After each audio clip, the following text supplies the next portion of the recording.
कि वो सियासी इस्तेहकाम जो इंतखाबात के बाद आना चाहिए था नहीं आया, उसके बाद फिर वो कुछ गिरफ्तारियाँ हुई, मेनली अब जो हाल ही में हुई जनरल रिटायर्ड फैज़ की। आपके ख्याल में वो इस्तेहकाम अब आपको आता हुआ दिखाई दे रहा है या बेचैनी यार मौजूद है? अनीक, ये बताए 75-76 सालों में कौन सा ऐसा पीरियड था इस मुल्क में सियासी इस्तेहकाम रहा है? मतलब अब तक हमें यूज टू हो जाना चाहिए था। हमें तो अब ये इस पे इरिटेट नहीं होना चाहिए। अब हमें मतलब we must get use to that. मैं तो लोगों पे हैरान होता हूँ सम टाइम कि अभी भी वो फील करते हैं कि यार सियासी तो हमारा इस्तेहकाम यही है कि अदम इस्तेहकाम रहे, या मतलब अदम इस्तेहकाम में ही हम मतलब वो सो सकते हैं या हम जिंदा रह सकते हैं। सर हमारे लिए न्यू नॉर्मल या अदम इस्तेहकाम है। इस मुल्क में इस्तेहकाम आ गया तो मतलब एवरीबॉडी विल बी वंडरिंग कि यार ये क्या हो रहा है सर। ये तो चलो एक और मैं थोड़ा लाइटर साइड पे मैं इसमें कर रहा हूँ सर। दूसरी चीज़ ये है कि सियासी अदम ये इस्तेहकाम नहीं आ सकता यहाँ पे, क्योंकि पॉलिटिकल पार्टीज जो हैं उनके जहनों में बैठ गया है कि अगर आपने पावर लेनी है, इक़्तिदार लेना है, तो फिर कुछ और लोग हैं, फिर कुछ और स्टेशन हैं, कुछ और दफातर हैं, कुछ और शहर हैं, वहाँ से लेना पड़ेगा आपको बैरल ऑफ द गन से, जिनके पास गन है वो आपको पावर में ला सकते हैं। हम नहीं आ सकते, वोटों के जरिए नहीं आ सकते, लॉबिंग के जरिए नहीं आ सकते। ये तीनों चीज ये बातें तीनों के जहन में बैठ गई। इमरान खान साहब हूँ, पीपल्स पार्टी हूँ, नवाज शरीफ साहब हूँ, अगर हमें इक़्तिदार में लाएगी तो एस्टैब्लिशमेंट लाएगी।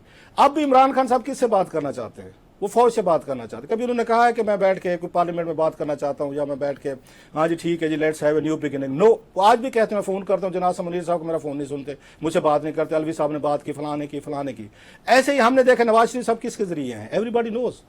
अच्छा, ऐसे उनको नजर आते हैं जरदारी साहब एंड कंपनी जो वो कैसे आते हैं। अब उन्होंने स्ट्रगल छोड़ दी है, मुझे ये लगता है। उन्होंने कहा जनाब के बस हमसे ये काम नहीं होता कि हम जाएं, लड़ें, जेलें भुगतें, हम फांसियां लगें, गोलियां खाएं, या हमारे वर्कर खाएं, और फिर उसके बाद कोई और बंदा जाए और हमारा मुखालिफ जाए वो किसी उससे मिल जाए, कोई अगर उसमें जब बंदूक वाले से दोस्ती कर ले तो कल बंदूक वालों ने 2 बट मार के हमें उठा के बाहर फेंकना, इनको ले आना है।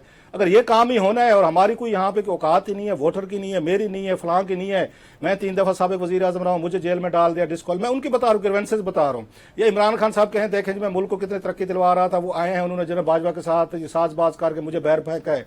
या जरदारी साहब ये कहें कि जनाब ये देखें माजी में बेनजीर भुट्टो साहब ये कर रही थी, मैं ये कर रहा था, तो नवाज शरीफ साहब हैं वो जर्नलों के साथ मिल गए थे, तो हमें क्या मिला? तो मेरा ख्याल अल्टीमेटली इन तीनों लीडरों ने अपनी शिकस्त मान ली है, ये तस्लीम कर लिया है कि हम ये पावर में नहीं आ सकते जब तक हमारी कोई, वो कहते ना चौकी वाले सिपाही से हमारी दोस्ती ना हो तो वो हमें एंटर नहीं होने देगा, वो रोड पे नहीं जाने देगा। सो दे हैव डिसाइडेड सर, इसको अदम इस्तेहकाम कहें, इसको इनकी स्ट्रेटेजी कहें, पॉलिसी कहें, ये ऐसे ही रहेगा। मुकाबला इसमें है कि बंदूक वाला किसके साथ है, वो जिसके साथ हो जाए बल्ले बल्ले, जिसके साथ ना हो वो फिर बैठ के तकरीरें भी करेगा, बुरा भला भी कहेगा, और मुल्क की पिछले 75-76 सालों की कहानियां भी हमें सुनाएगा, तबाह हो गए, बर्बाद हो गए। आज इमरान खान साहब को वापस लें, वो ऐसे ऐसे किस्से कहानियां सुनाएंगे आपको इसी एस्टेब्लिशमेंट के, हमारे फौजी भाइयों का हैरान हो जाएंगे जैसे आजकल ये सुनाते हैं। तो सर इसमें कहाँ से अदम इस्तेहकाम लाएं, कैसे लाएं जब इन लोगों के ये मसले आपस में? या तो 3 वजीर, हाँ लास्टली सर एक तजवीज़ में बड़े अरसे से देता है, इस मुल्क में इस्तेहकाम लाना है जो आपका सवाल है, फिर 3 वज़ीर आज़म बना दें सर, 3 ओहदे कर दें, 3 वज़ीर आज़म हाउस कर दें, यकीन करें आज आपका इस्तेहकाम आ जाए। इन तीनों को बना दें, खान साहब को बना दें, नवाज शरीफ साहब को बना दें, और बिलावल को बना दें, आए जी ये लें आज आपका इस्तेहकाम। क्योंकि एक तो बनता नहीं है सर।